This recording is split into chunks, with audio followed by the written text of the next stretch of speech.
Hello everyone, welcome back to Let's Play Baldur's Gate. So here we are just outside the Merchants League estate where we managed to avert a crisis with some doppelgangers involved, so that's fine. That's great. So let's continue exploring this area. We've only explored a little bit of it, and we are interested in finding out what the rest holds. So here we have a general store, and down here we have another general store, so let's check those out. Maybe they have something interesting to sell. What? Fine. Welcome to my humble establishment. My doors are always open with those with coin in their pockets. If I don't have what you need, then you don't really need it. I'm not sure that's true. Show me what you have and I shall decide for myself. Alright. Oh, interesting. Another Destroyer of the Hills belt. We already have one of these, but belts are hard to come by in this game, so I'm going to buy that. That's some good stuff there. Let's give this one to... I guess we should give it to Savile.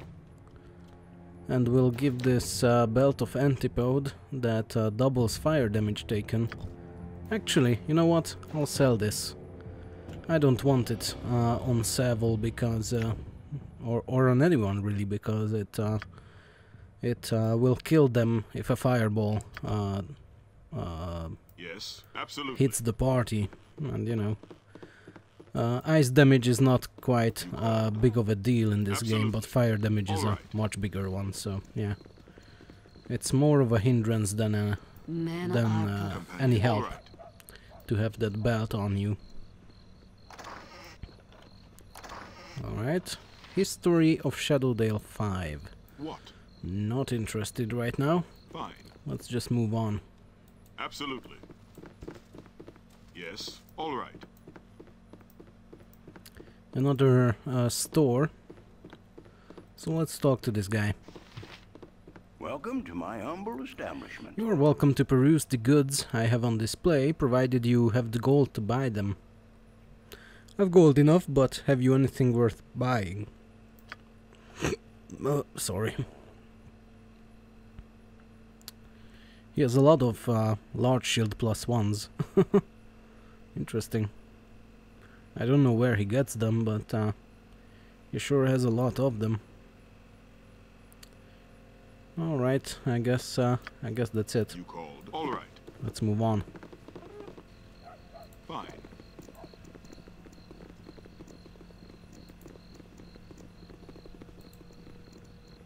Okay.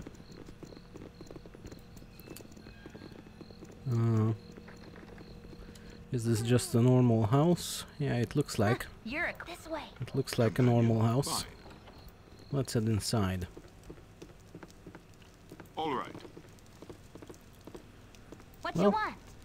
The commoner is gone, so I've Imran, done had why enough don't of you this. go and take a look in these containers. I don't need an antidote. All right.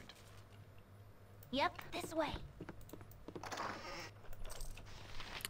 History of Shadowdale 13. There's a lot of history of Shadowdale going If on. you wish it. Absolutely. Absolutely. Hey, get out of me way, you crummy loghead. Okay. Fine. I'm just going to check back here, make sure that everything is nicely discovered. All this fog of war is taken care of. And let's head in here. Your feeble skills are no match for my magic. Poor little thieves, you have chosen the wrong home to break into today. You do not rob from a simple merchant. But rather the master mage, Sonin. I will brook no excuses. Today is your day. Today is the day that you die, robbers. Die, mage. I know you said you wouldn't tolerate excuses, but we have a real good one. Let's go with that one. Of course, I'll not be killing you alone. I have my servants to aid in the killing. They are but a teleport spell away. Okay. Well, I guess we have no choice but to fight this guy. So let's attack him. I care not. As you request. Yes? What do you need? Should we use any spells? Yeah, let's cast the horror spell. Eh? What do you want? And we'll try to interrupt him with a magic missile. You're a queer Not fellow. a problem. Anything you can do, Savile? Why not? Let's cast Chromatic Orb on this guy. Eat steel, scum. If it bleeds, I love bloodshed. My blade will cut you down to size. Alright. That horror spell worked out very nicely and the mage is already dead. Yes, all right. So let's continue attacking these dudes.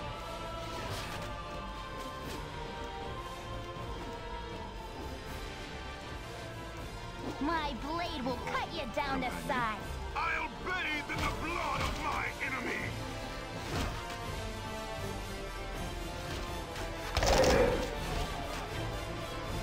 Ooh, I'm gonna work out some anger on you.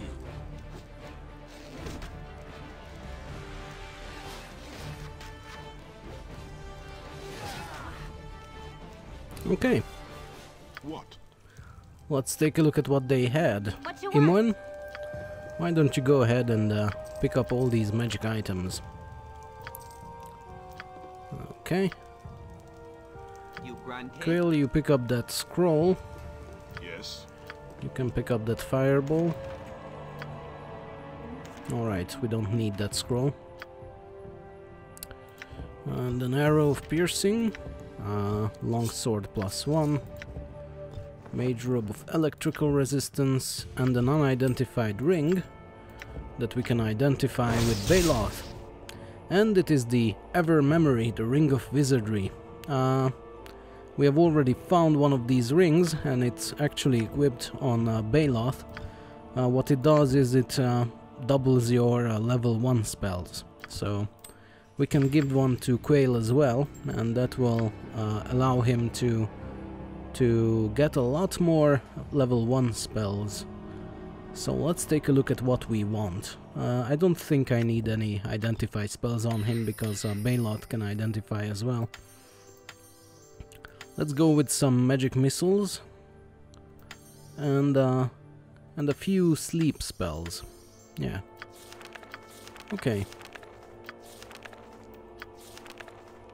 Let's check his mage or his what's this? Spell book. Priest scroll is what I mean. Okay. I don't want this. Instead, I will memorize another animate that spell. Okay. Men are pathetic. Sorry. Yep. This way. Okay. Let me check down here.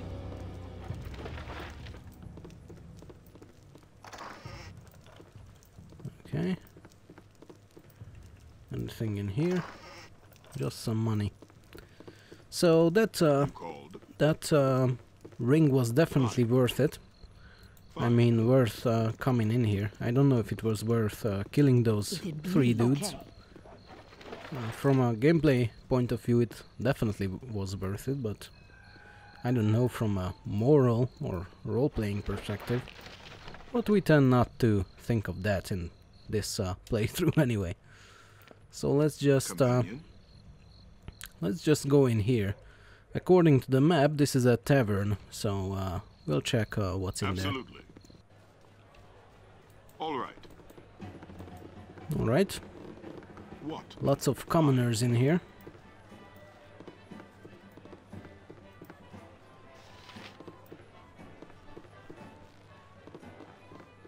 You want some whiskey? If you've complaints about the service, there's a wall out back there that'll be glad to hear them. So you want a drink? Sure. Okay, so pretty much the basic tavern service. If you wish it. Fine. Let's go upstairs. Absolutely.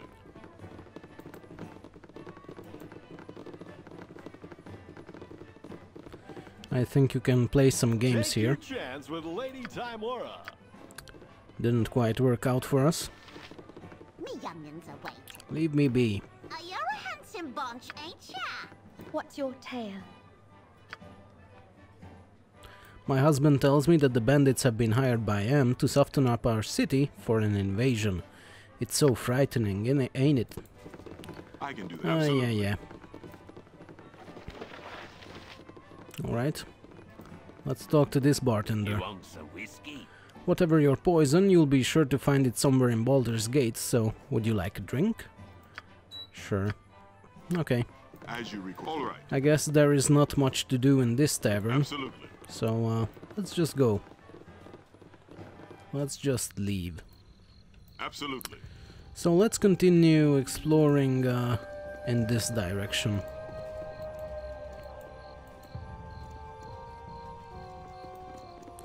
Check what's in here. I care not. I am gone. Not a problem. Fine.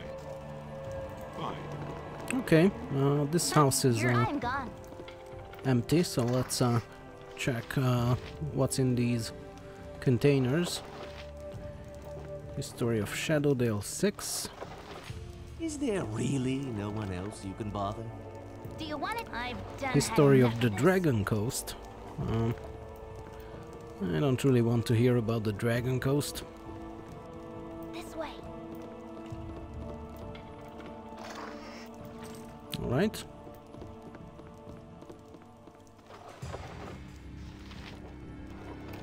History of Dambrath. History of Sambia. Well, I guess we can read about Sambia. That's a fairly relevant topic to our situation, since I think the Iron Throne was founded in Sambia. So let's take a quick look. The land of Sambia was settled by humans coming to the Sea of Fallen Stars from the south, and was originally chosen for its stands of huge, high-quality Ilir wood timbers so prized in shipbuilding. However, the forests were cleared over the years. The tree cutters came into increasing conflict with elves who feared the loss of their entire wood. This would undoubtedly have occurred had not the hastily gathered mercenary troops of the fledgling land been defeated by the elves at Singing Arrows, 881 DR. This battle convinced distant Chondath to abandon its holdings in the region and allow the immigrant Sambians to establish their independence, though as little more than a collection of rival city-states, much like the Moonsea or the West of today. It also set the stage for the appearance of the Raven. I don't know what the Raven is, but I'm sure it will elaborate. The young country grew strong as farms prospered in the newly created lands. Craftsmen arrived from the south to take advantage of this chance to acquire land and wealth, bringing their trades with them. Rathavir?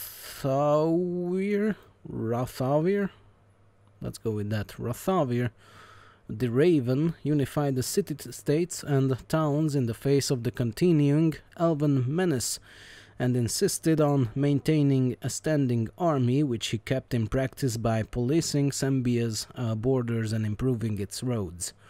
At this time, 913 DR, Sambia became as a true nation. The Moonsea's or Dragon Sea's mineral wealth was discovered by humankind at about this time, and pressure began to grow for a trade road through the Elven Woods to make Sambia the world's great gateway to all these riches. The Raven went alone as an envoy to the Elven court. There he asked the elders of their council to approve a road open to humans linking Sambia to the shores of the Dragon Sea. An earlier road had been destroyed during the conflict and was now overgrown. Raven proposed that the elves choose the route and retain control of it and the woods around it so that no woodcutting or human settlement would occur.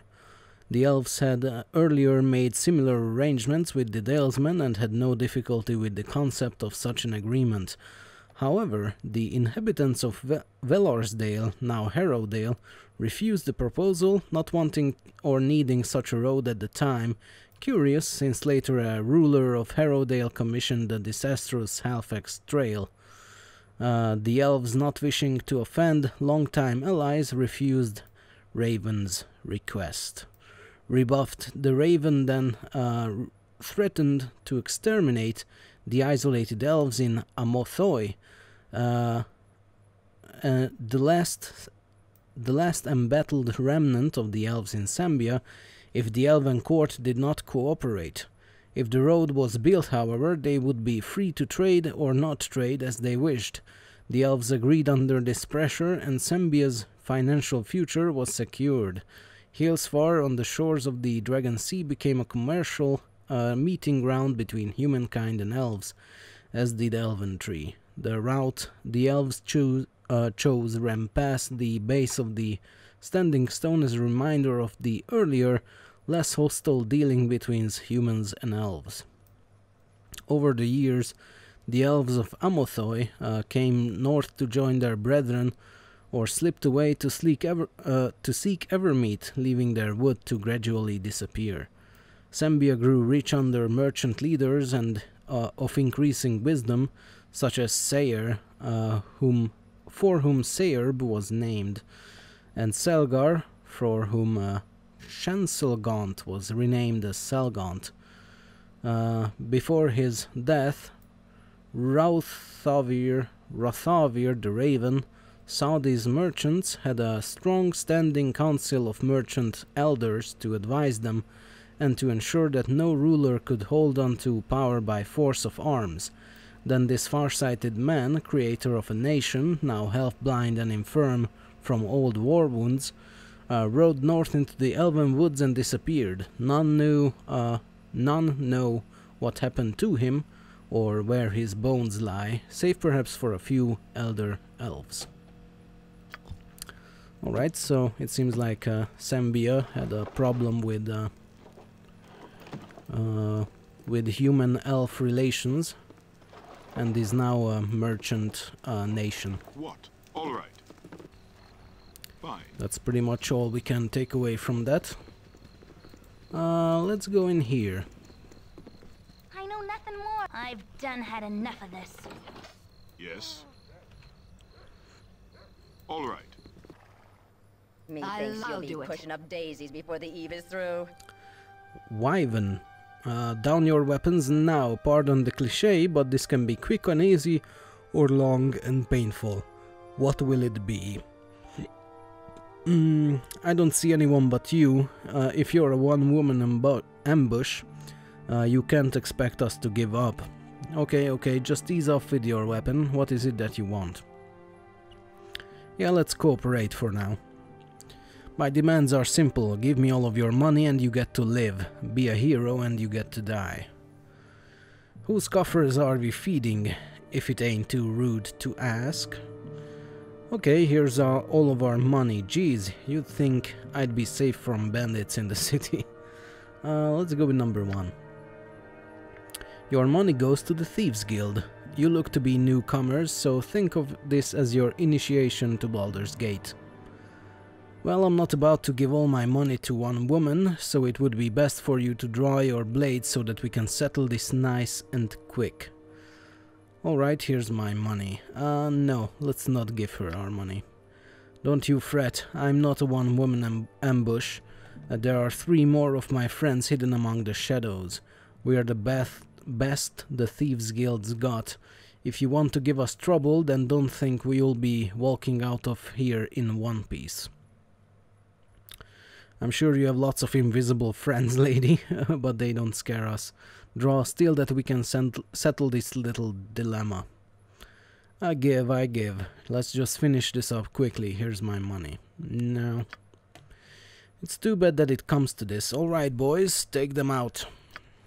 You called? Well, I'm not going to give you my money. And indeed, he has some friends over here, but let's just concentrate on her for now. I'm gonna work out some anger on you. Alright, she's already dead. We'll cut you down to size.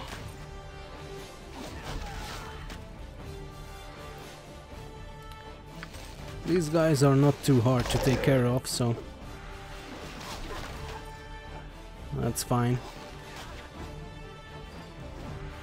Good on you if you stay. I'm gone. That was much easier than the previous group of people that we took care of back in that... well, it wasn't too much easier. I mean, those guys went down very easily as well. That mage and his two fighter friends.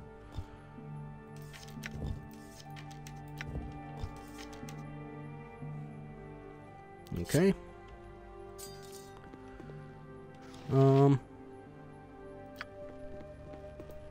That's a potion of master thievery, so I'm going to give it to Imwan.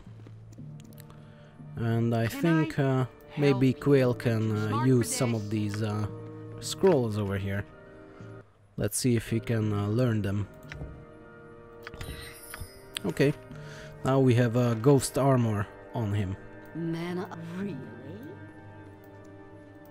Okay. I don't know if I want to check all of these. I don't need an identify scroll. All of these containers, I mean, there's a lot. History of Gondegal, the Lost King. That sounds pretty interesting. Let me see how long it is, and maybe if it's short enough I'll read it. Well, it's pretty long, but I'll read it anyway. So this is the history of Gondegal, the Lost King. Erebel, long under the dominion of Cormyr for a time, became the center of a swordsman's empire. This swordman was Gondegal, the Lost King, who in the year of the dragon, 1352 DR, attempted to carve a kingdom for himself centered on Erebel. It was to extend north to the Desert's Mouth Mountains, south and west of Wyvern Water and the farms outlying from Evening Star, and east to Tilver's Gap and the mountain passes. In the years following, people would say that Gondegal's reach was no longer than his blade. He could not hold any of the territory against the might of Cormyr, Sembia, Daggerdale, Tilverton, and several of the other dales, all of whom he drew the blood and ire of in the making of his throne. Gondegal ruled for less than a season, though he reigned officially for scarcely 8 days. The remainder of his rule was spent fighting here and there against one foe or another in the lands he claimed. His troops were largely mercenary, and his treasury of seized goods was small and soon gone. One night, Gondegal's force simply melted away before the advancing troops of Cormyr and was gone. King Azun IV retook Erebel on that morn without wetting a blade. No one has ever found the body of Gondegal. He is known to have fled north and then east via Teshwave, but then his fate becomes a matter of conflicting rumor and legend. Some believe he still lives with the score or more of loyal followers keeping court in the wilds somewhere, a careful and ruthless bandit who takes care that none survive his attacks to carry tales anywhere. When entire caravans vanish at times anywhere between the high dale and far off Impiltor, he is blamed by talk in the taverns. Gondegal was said to be a tall, grey-haired warrior of considerable personal skill and intelligence. His badge was a grey wolf's head, face on with red eyes. Caravan guards often warn merchants to beef up the escort on a particular caravan, as Dal Gold'll soon be gilding Gondegal's throne. Gondegal was an impeccable swordsman and somewhat chaotic in his self-professed neutral alignment. If he does indeed yet live, the magic or treasure he carries and who his allies might be are all unknown.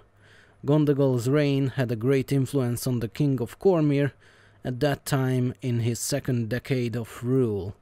Not only was Azun forced to put down an effective rebellion in his own country, he was forced to pay more attention to matters outside of Suzail to become the ruler of a nation as opposed to a city-state. Further, the bloodless assault on Arabel was Azun's first true experience at the head of his army, and the joy of freeing the people of Arabel is one that remains with him.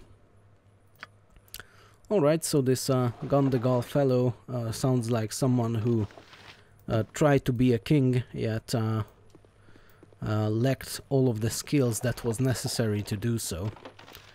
But, you know, he sounds like a great warrior nonetheless. History of Luren. I guess we can read some more.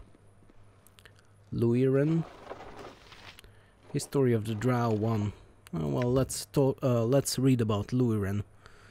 History of Luiren, Land of the Halflings. This is not so long, so we can take a look. The Halflings of Luiren claim that it is the original homeland of Halflings in the realms. Although other Halflings may disagree with this, it is true that Luiren was settled hundreds, perhaps thousands of years ago. Luiren's history is one of conquerors and subjugation. Throughout the centuries, these Halflings have been conquered by the barbarians, who used to inhabit Dumbrath, by the kingdom of Estagund, and even once by the monsters of Baldur. In every case, the invaders were eventually defeated because they made the mistake of underestimating the Halflings due to their small stature. A good bit of mischief, mayhem, and general troublemaking by the Halflings also helped end the occupations. Currently, Luiren is enjoying an unprecedented prosperity. The Halflings are currently taking advantage of their relationship with the nation of Durpar, their biggest customer and greatest competitor. Also, through these close ties with Durpar, Luiren has protected itself against another Dumbrai invasion. The rulers of Dumbrath must know that if they begin to expand to the east, they will arouse the ire of Durpar, as well as Var and Estagund. The threat of a trade embargo and or military consequences have kept this aggressive nation away from the Luireners. Alright, so that's the Halfling, that was the Halfling nation of Luiren. Absolutely. This way. Let's take a look upstairs, see if we can steal anything from these thieves. History of Cormyr. I think we have already read about Cormyr. I'm not sure though, but I'm not going to do so right now. When you have this many books in the game, it's a little bit difficult to keep track of what you've already read and what you didn't. And by the way, that's also true for the commoners. As you can tell, I have a pretty hard time deciding what I've already read when I talk to a commoner and what I haven't. If it bleeds, I'll do it. Oh, that's a gem. We'll give it to Savile. Absolutely. And I think I will end this episode here. And All right. I think in the next one I will head inside the Seven Sons and you know, check out what's over there, what's going on in their I love blood. in their estate. Fine. We have heard about both the Seven Sons and the Merchants League that they have had problems with well, We don't know if it's the Iron Throne that's threatening their business, but it sure sounds like it. Yeah, so there's a good chance that both the doppelgangers in the Merchants League and whatever problem there is in the Seven Sons are caused by the Iron Throne. So yeah, we will look into that in the next episode. For now, thank you for watching, and I'll see you later. Bye-bye.